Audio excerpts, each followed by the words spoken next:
নমস্কার। আর একটি জায়গায় পৌঁছে গেলাম, আর এই ভিডিওটা আপনাদের দেখাবো এই কারণে সবথেকে গুরুত্বপূর্ণ কেন বলছি, একদিকে রয়েছে রামকৃষ্ণ গ্রাম পঞ্চায়েত আর তার পাশে রয়েছে প্রতাপাদিত্যনগর গ্রাম পঞ্চায়েত। আর এই গ্রাম পঞ্চায়েতের যে কাঠের বৃষ্টি, যেটা আজকে রিপেয়ারিং এর কাজ চলছে, সেটা কিন্তু দেখছেন আপনারা সরাসরি। তবে একটা কথা আপনাদের বলি, এই বৃষ্টি দিয়ে যেভাবে কাকদ্বীপ বাজারের এবং ওপারের যারা থাকেন রামকৃষ্ণ গ্রাম পঞ্চায়েতের সবাই কিন্তু এই ব্রিজের উপর দিয়ে যাতায়াত করে। আর গঙ্গাসাগরের মেলা যখনই এসে যায় তখনই কিন্তু প্রতি বছরই এইভাবে কাজ হয়। তবে এখনো কাজ চলছে, আর সেই কাজের ছবি কিন্তু আমি দেখাচ্ছি আপনাদেরকে সরাসরি লাইভে। সব থেকে বড় প্রশ্ন হচ্ছে, যখন এই জায়গাতে প্রতিদিন আপনারা দেখবেন ঠিক 10টার সময় হলে একটা যানজট তৈরি হয়। কারণ এই স্কুলের বা ওপারে যারা স্কুলের ছাত্রছাত্রীরা রয়েছে তারা যখন এদিক দিয়ে ওদিকে যায়, যখন টোটো অটো ভ্যাটো যখন এই পোলের উপর দিয়ে অর্থাৎ এই ব্রিজের উপর দিয়ে যখন চলে যায়, তখন কিন্তু একটা যানজট সৃষ্টি হয়। তো সেক্ষেত্রে যে পোলের কাজ এখন কিন্তু আপাতত বন্ধ রয়েছে, যেহেতু গঙ্গাসাগরের মেলা সামনেই রয়েছে। তার আগে এই ব্রিজটি কিন্তু কাজ চলছে, এটা কিন্তু কাজ সম্পূর্ণ হবে, তারা কাজ করছে। তবে প্রশ্ন একটাই, যে প্রতি বছরই এটা রিপেয়ারিং এর কাজ হয়, তাহলে স্থায়ী ব্রিজ সেটা কবে হবে? তো এখানকার যারা সাধারণ মানুষ রয়েছে তাদের সঙ্গে একটু কথা বলা। দাদা, এই যে বৃষ্টি আপনাদের একদিকে রয়েছে, এদিকে আসুন, একদিকে রয়েছে রামকৃষ্ণ গ্রাম পঞ্চায়েত, একদিকে রয়েছে প্রতাপাদিত্যনগর গ্রাম পঞ্চায়েত। সব থেকে বড় বাজার হচ্ছে কাকদ্বীপ বাজার, আর এটার উপর দিয়ে আপনাদের যাতায়াত করতে। আর প্রতি বছর তো এইভাবেই সারানো হয়, প্রত্যেকটা বছর এইভাবে হচ্ছে, কিন্তু ব্রিজটা একটু ভালো উন্নয়নের হওয়া দরকার ছিল। এই ব্রিজটায় যেটা মানে কংক্রিট হলে সবচেয়ে বেটার হতো। তবে এখানে খুব যানজট হয় স্কুল টাইমে, বিশেষ করে ছেলে মেয়েরা বাচ্চা কাচ্চা খুবই জাম হয়। তার মধ্যে অনেক সময় টুকিটাকি ধাক্কা তার দুর্ঘটনা প্রায় ঘটে। এই ব্রিজটার খুবই সমস্যা। যাতে করে এই ব্রিজটা আমি চাইছি যে যাতে করে এই মানুষের এই পাশে সবাই মানে রামকৃষ্ণের যত মানুষ আছে তাদের বা গঙ্গাসাগর যাত্রী যাওয়া আসার জন্য তাদেরও অনেক সময় ব্যাঘাত বা অসুবিধা হয়। এই ব্রিজটা কংক্রিট অবশ্যই হওয়ার দরকার, খুব জরুরি। কিন্তু প্রত্যেক বছরই খালি এই ভাঙাচোরা সারানো হয়, এতে করে তেমন কিছু মানে উপকৃত আমরা কিছু পাচ্ছি না। আমাদের সেই কষ্ট থেকেই যায়। আমাদের ব্রিজের কাজ হচ্ছে, এখন হচ্ছে ওই সেই রিপেয়ারিং হচ্ছে। এর যে কংক্রিট একটা আমরা আশা করছি হয়তো দীর্ঘদিন থেকে, যে একটা কংক্রিট ব্রিজ একটা হলে হয়তো সেটা খুব উন্নয়নের কাজে লাগতো বা মানুষের জনসাধারণের আমরা সবাই আমাদের সুবিধা হতো। সেই সুবিধাটা আমরা এটাই বলছি, যদি হয় এক সময় খুব ভালো। তবে এখন তো কাজ চলছেই, আবার প্রত্যেক বছর যেভাবে হয় গঙ্গাসাগর মেলার আগে কিছুদিন আগে রিপেয়ারিংই হয়, সেটা ভাবে চলছে, সেভাবে হচ্ছে কাজ। কি চাইছেন? আমরা চাইছি যে একটা ভালো উন্নয়ন কাজ হোক, বা ব্রিজটা কংক্রিটের হয়ে যাক, একটু ভালো মজবুত ধরনের, যাতে ঝানজট না সৃষ্টি হয়। এখানে প্রচুর যাওয়া আসা করে টোটো, গাড়ি, ভ্যান, মেশিন ভ্যান, তোমার গাড়ি ঘোড়া বা স্কুল টাইমটায় খুবই কষ্টবোধ হয় আমাদের যাওয়া আসার জন্য। কখনো ধাক্কা খেয়ে যাচ্ছি, কখনো পায়ে লেগে যাচ্ছে, কখনো হাতে লেগে যাচ্ছে। এই ব্রিজটা খুবই শর্ট, 7-8 ফুটের ব্রিজ মাত্র চওড়া। সেখানে দুটো গাড়ি যখন এপাশ ওপাশ পাস করতে হয়, তাহলে খুবই কষ্টের মধ্যে আমাদের চলতে হয়, বা অনেক সময় ব্যাঘাত ঘটে। আমাদের কিছু করার তো নাই। তা জানি না কবে হবে। ব্রিজটা কমপ্লিট হলে আমরা খুব উপকৃত হব। আপনার নাম? আমার নাম শেখ আকবর। কোথায় বাড়ি? মাইতির চক, কালীনগর মাইতির চক। তো আকবর বাবুর কথাতে কিন্তু কথাটা যেখানে বলেছেন যে কংক্রিটের হলে স্থায়ী হবে, আর না হলে প্রতি বছরই এইভাবে রিপেয়ারিং এর কাজ হবে। কারণ যারা পুণ্যার্থী তারা কিন্তু এই ব্রিজের উপর দিয়েই আসা যাওয়া করে।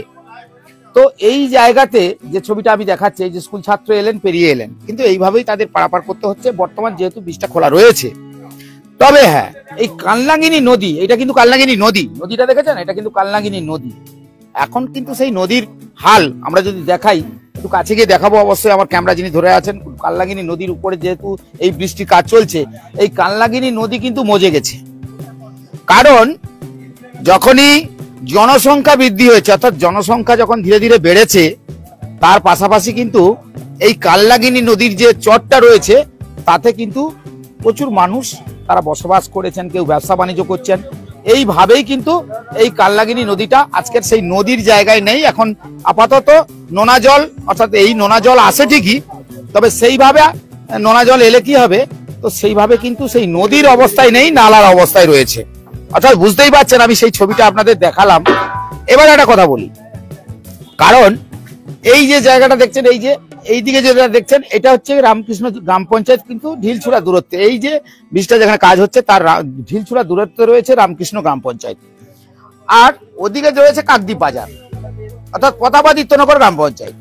এই দুটো গ্রাম পঞ্চায়েতের যোগাযোগের ব্যবস্থা হচ্ছে এই বৃষ্টি। তাহলে এখানকার যারা আকবরবাবু বললেন যে একটা কংক্রিটের বা পাকাভুক্ত হলে সুবিধা হতো, আরো যারা রয়েছে তাদের সঙ্গে কথা বলা, কি চাইছেন? আমরা চাইছি যে স্থায়ী কংক্রিট ভাবে হোক, জনসাধারণের সুবিধার্থে এবং স্কুলের ছেলে মেয়ে সবার স্বার্থে এইটা সরকারি ভাবে মানে এইটা কংক্রিট ভাবে হোক।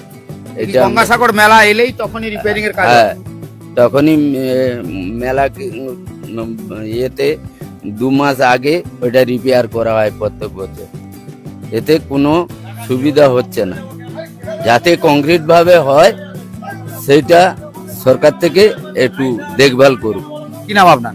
আমার নাম নির্মল বেরা, পূর্ব গঙ্গাধরপুর উত্তর। নির্মল বাবু কিন্তু ঠিকই বলছে যে এটা যদি পাকাভুক্ত হয় তবে এই ঝুঁকি নিয়ে দেখুন তো, একজন বয়স্ক মানুষ ওনাকে বারণ করছে, যারা কাজ করছেন তারা বলছেন যে না এইটা ভাবে যাওয়া যায় না, দেখুন কিভাবে চলে যাচ্ছেন। কারণ এই ঝুঁকি নিয়ে কিন্তু পারাপার করা যায় না, বলার পরেও কিন্তু তিনি তাদের কথা শুনলেন না। তারপরে কোনো কিছু অঘটন ঘটলে বা দুর্ঘটনা ঘটলে এই যে যারা কাজ করছে তাদের ঘাড়ের উপরেই চাপটা পড়বে। তো সেক্ষেত্রে যেহেতু এই বীজটা নিয়ে যেটা আমরা বলছি, পাশে কালনাগিনী নদী, কাজ চলছে, রিপেয়ারিং কাজ, সামনেই গঙ্গাসাগরের মেলা, আর আকবর বাবু বলো যিনারা বললেন তারা কিন্তু সত্যি একটা কথা বলেছে যে জনসংখ্যা বৃদ্ধি হয়েছে কিন্তু রাস্তার যে পরিমাণটা, রাস্তার যে জায়গাটা একটু ছোট, কিন্তু যাতায়াতের ক্ষেত্রে অনেকটাই সমস্যায় পড়তে হয়। এই এলাকায় যারা বসবাসকারী থেকে শুরু করে এলাকায় যারা শুধু নয় পুণ্যার্থীরাও এখানে পারাপার করে গঙ্গাসাগর যাওয়ার জন্য সবাইকে কিন্তু এই সমস্যায় ভুগতে হয় প্রতি বছরই। আর গঙ্গাসাগরের মেলা হলে চলে রিপেয়ারিং এর কাজ, আর সেই ছবি কিন্তু আমি তুলে ধরলাম সরাসরি, আপনারা দেখছেন গ্রামীণ কৃষি শিল্প সমাচার পেজে। আর এই বীজটার বর্তমান পরিস্থিতি এখন কাজ চলছে, তবে হ্যাঁ আর কয়েকদিন পরেই এই বীজ হয়তো সেইভাবে তৈরি হয়ে যাবে। পাশাপাশি এইভাবে ছোট ছোট ব্রিজগুলো রয়েছে। দাদা আমি আপনার কাছেই যাব, কারণ এখানে যেহেতু আমি বলছি, যেহেতু লাইভে দেখছে অনেকে, সব থেকে বড় কথা হচ্ছে যে এখানকার না এখানে যারা যাতায়াত করেন প্রতিদিনই যাতায়াত করেন, কিন্তু এইটা যদি একটা পাকাভুক্ত এইভাবেই থাকলে, পাকাভুক্ত হলে সাধারণ মানুষ যারা চাইছেন কি বলবেন?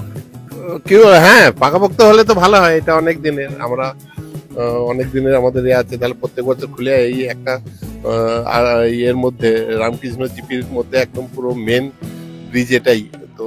ভীষণ রকমের প্রশাসনের কাজেরও অসুবিধা হচ্ছে হয়তো, কিন্তু এটাকে আরেকটু তাড়াতাড়ি এই কাজটা শেষ করে দিতে পারলে ভালো হতো। ভীষণ মানুষদেরকে ঘুরে যেতে হচ্ছে। মেলা হলে প্রতি বছর শুধু রিপেয়ারিং এই হয় না, এটা তো কাঠের ব্রিজ, ও তো রিপেয়ারিং করতেই হবে। কাঠের ব্রিজ প্রত্যেক বছর উপরে কাঠগুলো নষ্ট, হ্যাঁ ওটা ভালো হয়। তাহলে প্রত্যেক বছর এই যে হ্যারাসমেন্টটা হয় পাবলিকের, এটা হয় না এই আর কি। আমার একদম অফিসের সামনে। আপনার নাম? সত্যনাথ পাত্র, সুন্দরবন সামুদ্রিক মৎস্যজীবী শ্রমিক ইউনিয়ন। আমাদের